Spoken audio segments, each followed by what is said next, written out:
Chapter 84, The Carousel. Samuel Francis Dorian was a private now. After that night, Sam had gone straight to an army recruiter and had enlisted himself.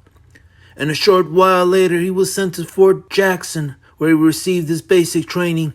And after 12 weeks of rigorous training, he was attached to 116th Regiment of the 23rd Infantry as he sailed to England to join them. Now it was June 6, 1944. Sam was in an amphibious transport called the Higgins boat, headed for the beaches of Normandy. He was headed for Omaha Beach as part of Operation Overload. Operation Overload, thought Private Dorian, as he began to wonder if the name might be an indicator as to what he was getting himself into. He wasn't looking for an easy fight, and he was hoping for something truly intense. Up until now, he'd been rearing himself to spearhead full on into this war and get the sense of valor and honor and glory he had been craving for since the war began, since Pearl Harbor. And now, since basic training while on a boat ride to England, while getting himself familiar with his regiment, he had spent all that time fixated on these thoughts, and nothing but these thoughts alone. Nothing else mattered to him of what had come before. He was now born again into this new world where everything he had been waiting for could now be obtained. Nothing before mattered. He had said goodbye to his girl Jane and had totally forgotten about her the next day. He had already spent too much of his life idly wasting his time while the rest of his peers had heard a call and had answered it. There was nothing to look back to now. He no longer had a past, and all his life was set in front of him in his future. "Hey, Dorian, you daydreaming or what? How about you stop fucking around back there and give us a hand?" called out Captain James T. Way, motioning him to take his helmet off and help the rest of the men deal with the Higgins boat taking on water. The captain was the company commander of Private Dorian's regiment, and he was a mountainous-looking man of muscle and menace and ardent fire. Everything a man of Private Dorian's generation would idolize. Of course, it can't go without mentioning that the man's name sounded very close to being that of John Wayne's, mostly because of his last name, and it also can't go without mentioning that it might have helped to paint everyone in the company of that image. Even though he looked nothing like that actor, the captain was a Texas boy.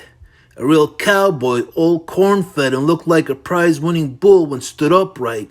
He was all blond and blue-eyed, and he had a face that looked lost somewhere in the vast regions of his jaw and forehead.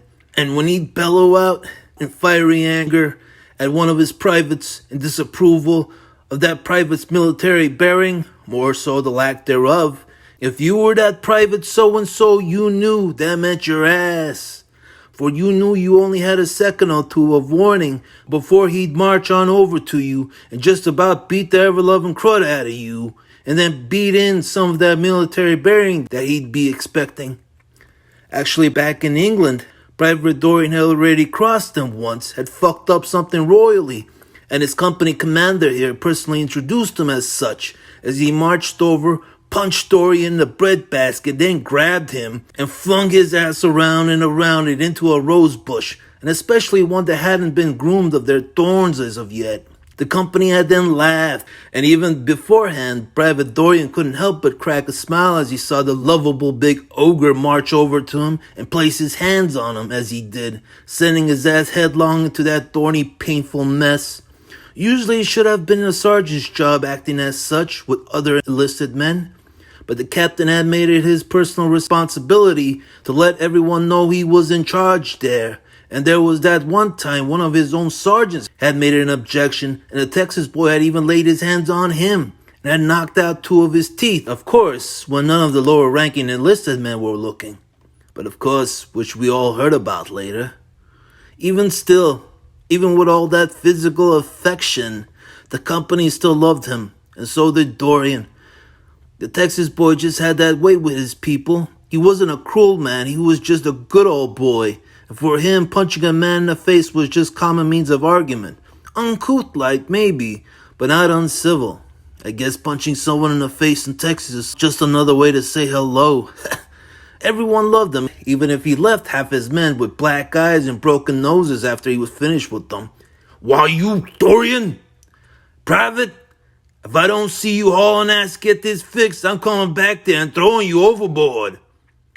If this was back in England where the company was doing drills, the boys would have been laughing hysterically right now, hearing their captain go off like that. But this wasn't England, and the company was only a short distance away from touching down on Omaha Beach. The company felt dead silent, as even the captain seemed a bit unnerved as to what was about to happen.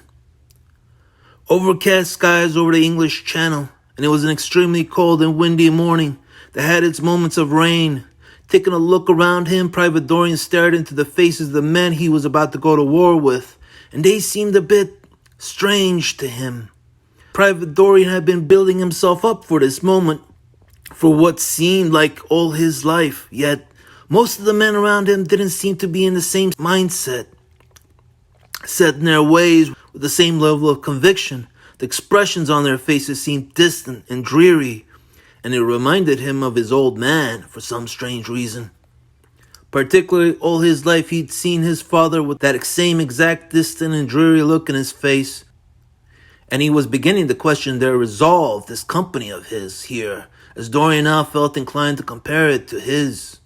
Hey, Hollingsworth, called out Private Dorian as he stared intensely into his face.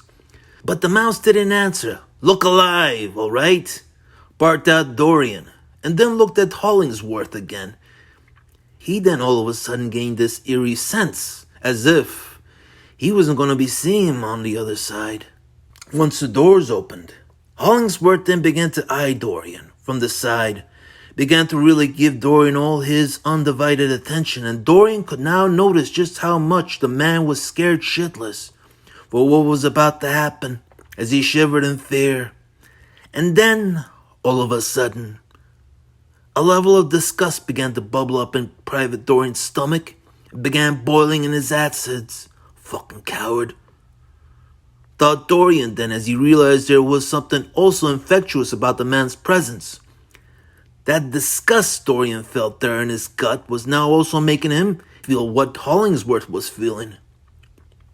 This infectious rat was not only marked for death. As Private Dorian saw, he was trying to spread his doom and gloom to the others around him. Looking around, Dorian now saw how everyone had that same expression of doom and gloom, and the same marks sealed over their foreheads now as well. And now, even the good old captain. Hollingsworth, the fuck are you staring at? Questioned Private Dorian, furious. But Dorian continued to hear no response, and now this was really beginning to grow under his skin. Hollingsworth was some half-pint, mousy kid with eyes way too big for his head, and with a mouth so small it looked to be poked out with a sewing pin. He had this air of Peter Lorre. He was an extremely ugly-looking man with the type of ugliness that couldn't go unnoticed, and without mentioning, he seemed glossed over with cold sweat and fear and hot piss. And Dorian wasn't just seeing this, but could also smell it all over him. Look away, Hollingsworth, just... And now, the thing was, the son of a bitch wouldn't stop staring at Dorian. Staring with those gigantic buggy eyes of his, with his mouth all pinched out, and looking to try and whistle. There was something very ominous lurking in the private's eyes, and it was now scaring the crap out of Dorian as well, as Dorian began to feel his own fate being sealed with his. And now Dorian couldn't take it anymore, for the freak would not stop staring at him. And now Dorian averted his eyes and his attention and placed them both on his M1 Garand, in hope of keeping it safe there. What? What do I need to be afraid of? If I die, I die. It's that simple. Anything's better than... And within a second later, a whistle was heard being blown. And the doors to the Higgins then opened to a surge of rushing water, and then followed by a barrage of bullets. The Higgins had not managed to reach shore, for it was still off by 40 or so yards. There were about 30 men in that Higgins, just before those doors had opened, and within a second later, there only stood 2. Actually, Private Dorian wasn't even able to stand as he felt the dead weight of that Mook Hollingsworth and 2 other men of his company topple over him. When the doors had opened, Just about everyone in that boat had been torn to shreds by the focus fire of German machine gunners. Dorian felt like he was trapped beneath an insurmountable weight, and since they were all carrying loads of gear strapped to them, that weighed about a third of their own weight, Dorian felt helpless under their masses as he screamed out in frustration, while salt water began rushing into his mouth. "Get the fuck off me, you piece of shit, Hollingsworth. You're not dragging me down with you." Dorian felt like he was going to drown under all that weight held beneath the water line. But then Captain Way had noticed Dorian's hand stick out from the pile as he reached in to help. He then grabbed a hold of Dorian's hand, pulled him out, and then threw him over the side.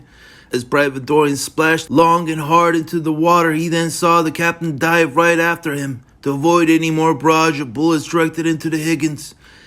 Being in the water felt otherworldly to the private, as he felt like he had no fixed sense of where he was and how he got there, had no sense of up nor down, and felt helpless and unable to get around. It was very ethereal-like for him, and in an ugly way. Dorian felt formless, like a Dali painting. The private now began to hate it. He almost felt like he had dove into the eyes of that lost and pitiful-souled Hollingsworth. Dorian now tried unbuckling his gear to free himself some weight. As Dorian did, he finally managed to swim up for air, and as he did, taking a large breath of air, he now found himself in another place. He found himself on the other end. Things had changed, settings had changed, and worlds had changed. And it now seemed like Private Dorian was entering the last phase of his life. The last phase? Thought Dorian, for he didn't really consider that. Hadn't really. But that was what was now happening. This here now was the future he had been waiting for. His world, this world here, was the world he was now being born again into. He was finally there at that place, no longer to wait for anything ever again. There was a line of hedgehogs with GIs cowering behind them, all leaderless, while the high-perched Germans continued to fire. There was metal and shrapnel by the tens of thousands flying in like locusts and going ballistic as they hit a man, reducing him into human ruins. And then there was flashes of light here and there, explosions coming from the mortars that were raining down from above. And in their wake, Dorian saw men vanishing into thin air, seeming to have been smitten by God's own hand. Private Dorian was with his captain, and as both men began trying to swim ashore, they saw the fortification of German hedgehogs placed in front of them. Some in the water, some on land. They needed to get to them and get to cover. Eventually crossing the tide line, both men fell into a crouch position, reaching the beach. As they reached the hedgehog, both men took cover as they began to try and catch their breath. What do we do now? Private Dorian was staring into the face of his captain as he seemed to be the only one deemed ready for the moment. The private still felt like he was trapped underneath those waves, and he felt trapped in the eyes of that Hollingsworth. This new world he had entered seemed unreal and terrifying as he continued to watch men around him torn apart by the Krauts. This wasn't a war, or what Dorian thought a war would be like. This was a slaughterhouse, and men with souls were being butchered around him like cattle. No, this isn't what it's supposed to be like. This wasn't how he had imagined war was going to be. He knew there was going to be death here, but now Dorian was seeing death for what it really was, and not what he understood of it to be. Now he felt its true presence. Death wasn't just passing on when one's time came, nor something noble in that sense. How Dorian understood it from the outside in. A disconnected experience. Now from the inside out, he saw it as horror. He saw the screaming of men around them as they themselves saw into the eyes of the Reaper and then were annihilated by its own hand. The Reaper was now just a fantasized figure. Something imagined. It had form and presence, eyes and teeth. And Dorian saw it hunger to devour all those souls around it. This wasn't how Dorian had imagined war. What he had based it on from movies. Here it was something felt in the recesses of one's truest fears. And what shocked Dorian was how much it reminded him of how he had felt during those 3.5 weeks when he wasn't able to get a wink of sleep, and his mind had shifted into a terrifying place where evil and madness ruled supreme, where there was no God, and all was evil and darkness. It was like that for Dorian now, like those 3.5 weeks, but amplified tenfold.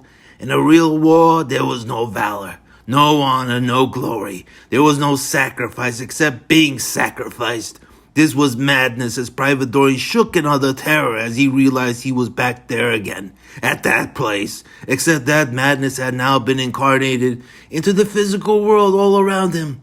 Everything seemed to be going 1,000,000 miles per second, like on a carousel, spinning and spinning in unprecedented speeds, spiraling down in the same feelings of loss and total abandonment into an oblivion. Here, all that was flesh was being torn and torn and torn to shreds. Again and again, as the screams of those being torn were amplified louder and louder, until the wails were loud enough to shatter the physical world around them.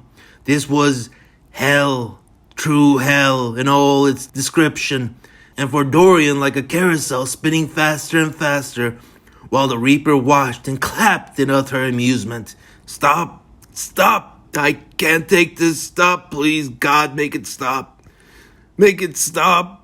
Private, don't you give up on me now, screamed out the captain as he smacked him across the face, which to the private didn't seem to register. Dorian! But the captain could see now, in his private's eyes, that the man was put out to green pastures.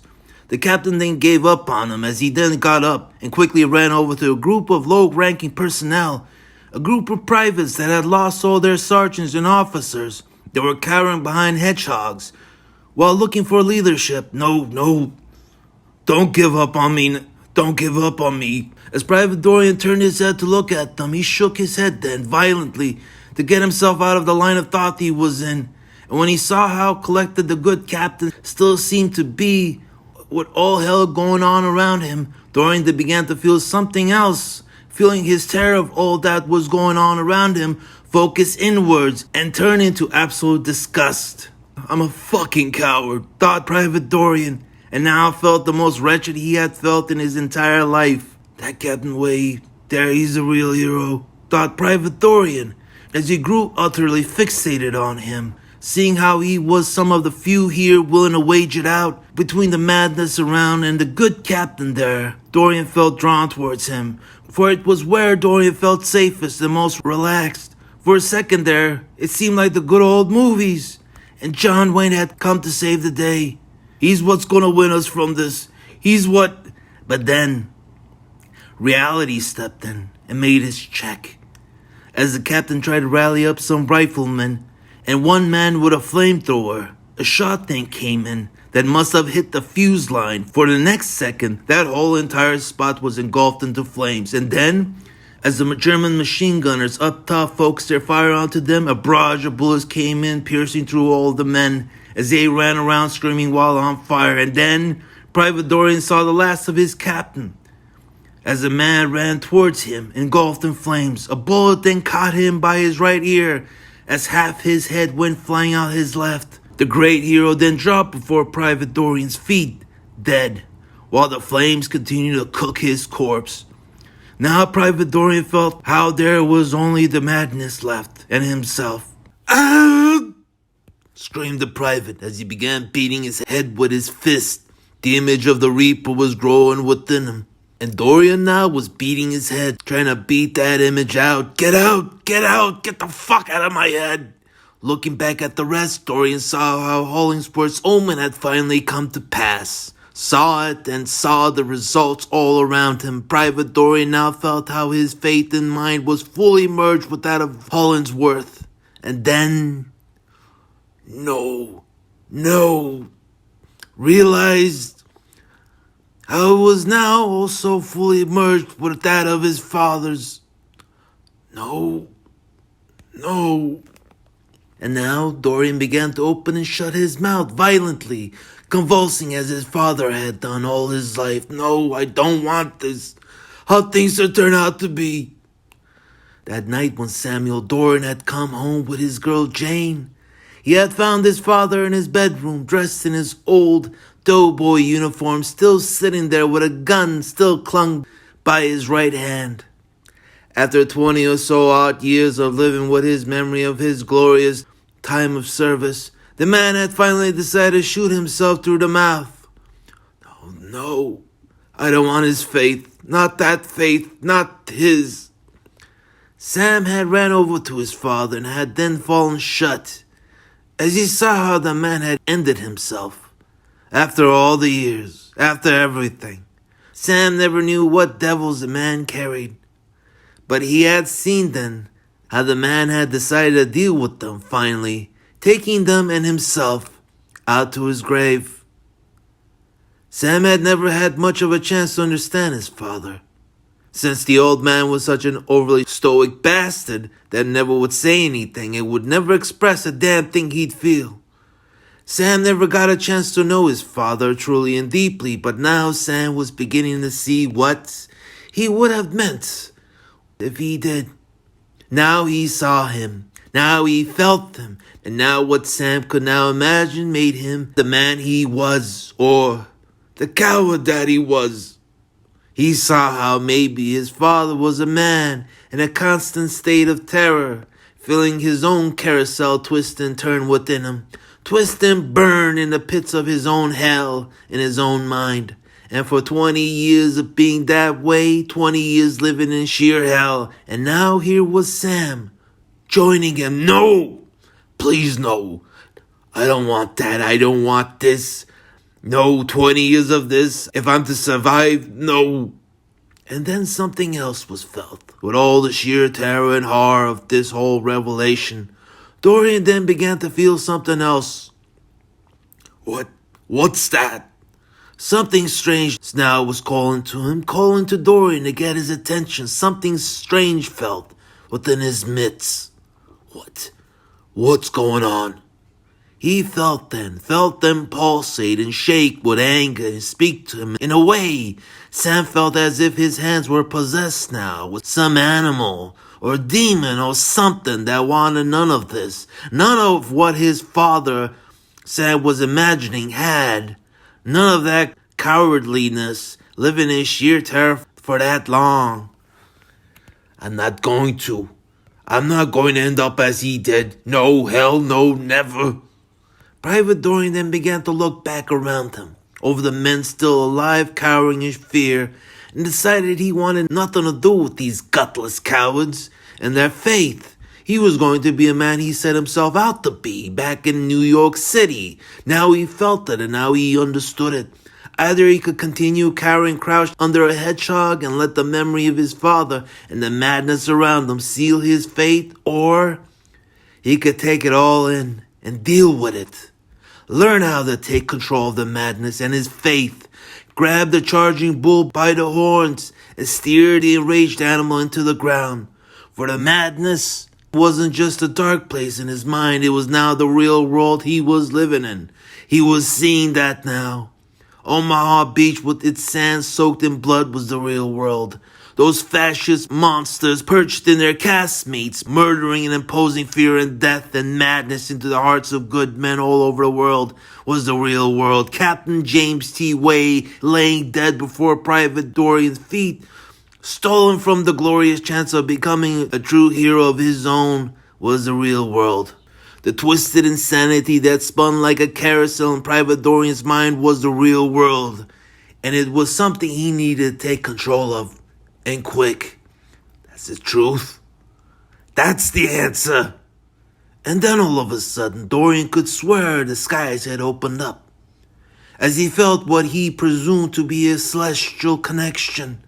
He felt a stream of glory fill in his heart, and he felt his midst glow, becoming the instruments of his own intervention. The only way to conquer the insanity around him was to impose his own insanity and take the blood of the men that were out to get his.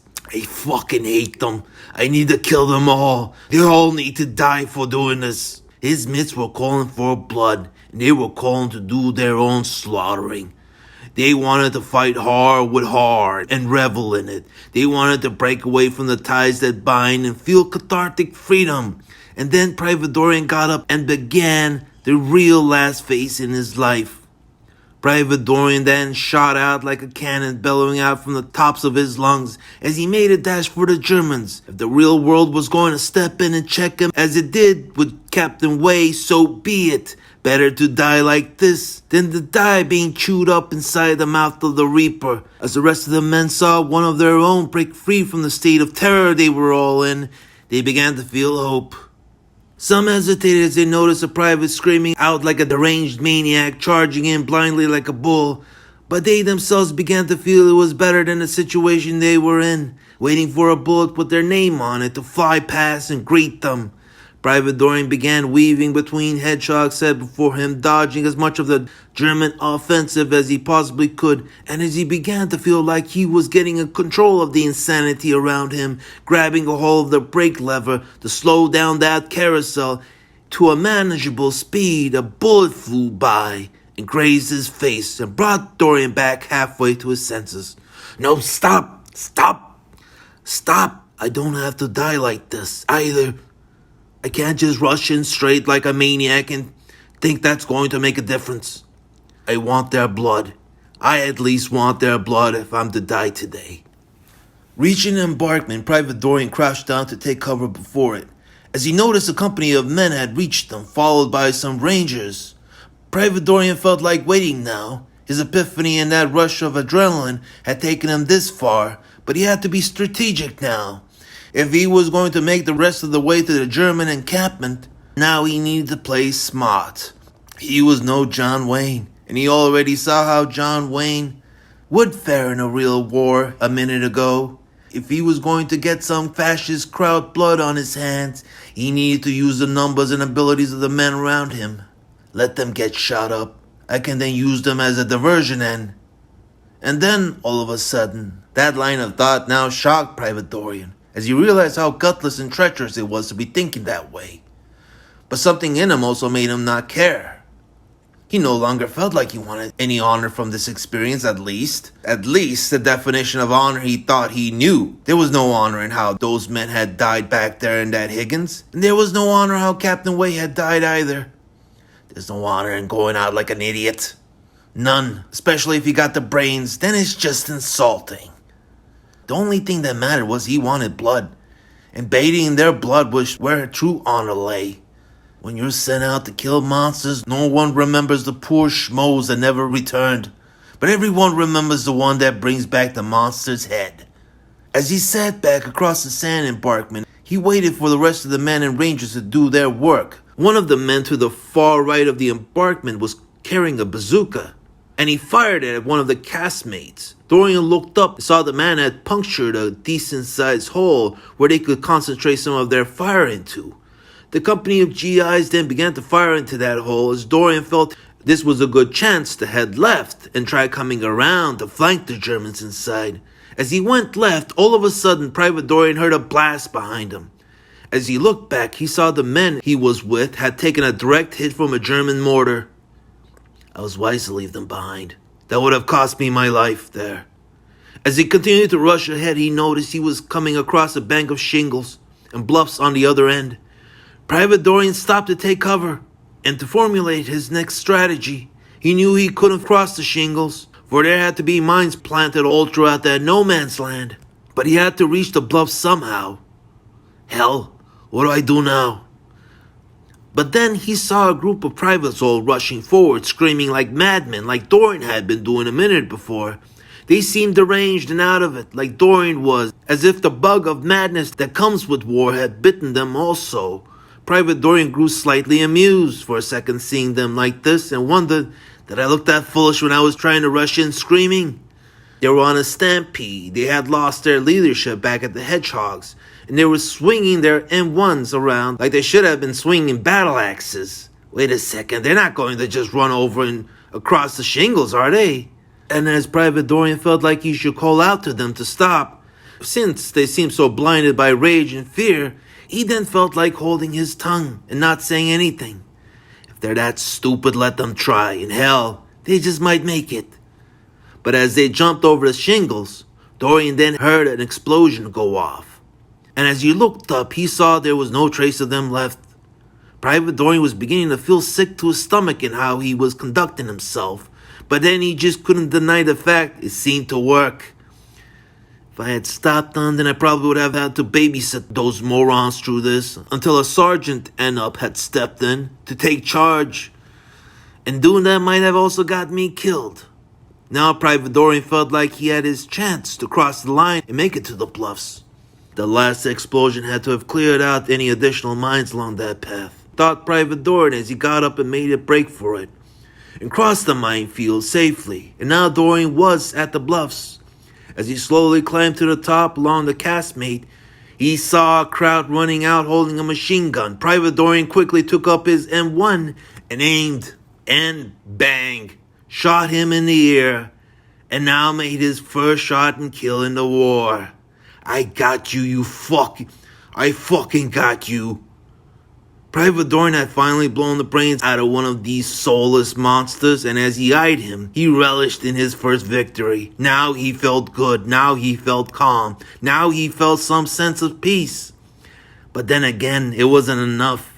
He still felt the carousel spinning in his head, and it was only slowing down slightly with each one of these fascist pigs he killed. He needed to kill more of them if he was to ever truly gain control again. And as he thought that, he then saw two more pop out. Dorian lifted up his M1 and shot them both too. Although this time, he didn't seem to be gaining the same sense of justice he'd gotten with his first kill. And Dorian now felt how he needed to up the ante if he was going to get the same effect. Private Dorian then ran over to them and saw a bazooka laying next. Dorian then picked it up and ran over to the entrance to the castmate. And as he turned in, he fired a bazooka into the castmate. It was almost thrown back from the jolt and rush that came with it. As Dorian entered the castmate, he found several dead, at least 5 of them, with their blood all decorating the insides. Looking at the masterpiece he had created, he grew even more furious, as he felt less from these kills as he had with these men now. Private Dorian felt profoundly irritated as he realized he was growing desensitized by all the violence. And he still didn't feel like he had gained enough control to set his mind at peace. Then he noticed that 3 of them were still moving. Lifting up his M1, he shot one dead, then shot the second. But when it came to the third crowd, Private Dorian saw the man turn around and looked at him straight. "So, what you got to say for yourself now, huh?" called out Dorian. And as he lifted up his M1 to make the last shot, the man began tearing up and calling out, "Bitte, nicht schießen, nicht schießen." As Dorian heard those words, even though he didn't know a lick of German, he at least understood what the man was saying from the fear in his eyes. Private Dorian looked down at his mitts and began to feel completely lost. Up until now, he didn't feel like he was killing real human beings. They felt like monsters to him, and their deaths felt justified for the hell they had put Dorian through. But seeing utter fear in a subhuman like this made him grow pity towards him, which reflected back made Private Dorian feel disgusted by himself considering how bloodthirsty he had become. What's happening again? But whatever it was, it also had an effect on the carousel in his mind. As he felt it screech down slower and slower, and almost to the point he swore it stopped. Private Dorian didn't want to shoot him. His pity towards him, a fucking Nazi of all things, had changed all that. So he decided it was best to leave him for the POW camps. As Private Dorian turned around to head back outside, the crowd then pulled out his Luger and fired, catching Private Dorian in his left thigh. As Private Dorian fell over, he turned around and called out the same words to the crowd in English, "Please don't shoot." But the crowd then began laughing hysterically as if he enjoyed the fact Private Dorian fell for his crocodile tears and took aim. But as he pulled the trigger, he found the chamber empty. His jaw then dropped as he began to tear up again, while the bottom lip shivered in dread. But this time Private Dorian wasn't going to have any of it. Seeing this, something completely now snapped in Private Dorian as he felt like he lost something deep within him he could never get back again. As he fought back up to his feet, he blazed over to the crowd and began kicking him in the head, Then as he got on top of him, he took his mitts and placed them on opposite sides of his head, and now tried to squeeze his head in so hard that he hoped the man would feel his brain crush within his own skull. Nein, nein, ich will nicht sterben. Fuck you, screamed out Dorian as he tried to press with all his might. The fascist pig continued screaming in agony as Dorian placed all his force in that skull of his, in the hopes of crushing it whole. Then Dorian began to hear a crack, and the crowd squirmed, hearing it himself. The cocksucking crowd continued to scream in agony as Private Dorian began to feel something godly surge within him. A rush of energy and fire that shocked his senses. But also what Dorian felt now disturbed him as much as it invigorated him. What is this? What is this I feel? Now he felt the soul of the monster merge with his. All the evil in it was in Sam. The Nazi was in Sam now. It was in him. And Sam now felt something twist and turn within him and change him. And now the old Sam was no more. I don't fucking give a shit. Fuck the old Sam. Fuck that cowardly weakling. I need this. I need it. He had taken pity on this piece of shit, and all the man did was try to shoot him in the back. Fuck pity. I'd rather burn in hell than feel that way about anyone ever again. As he took one last breath of air, he gathered up his strength. He squeezed with all his might again, and finally, visually, saw the crowd's head crack inwards like a nut. The crowd had screamed one last time, but was cut dead silent within the last second of implosion. After that, Private Dorian fell back, feeling profoundly broken from everything that had just happened, as the carousel in his mind began to speed up again.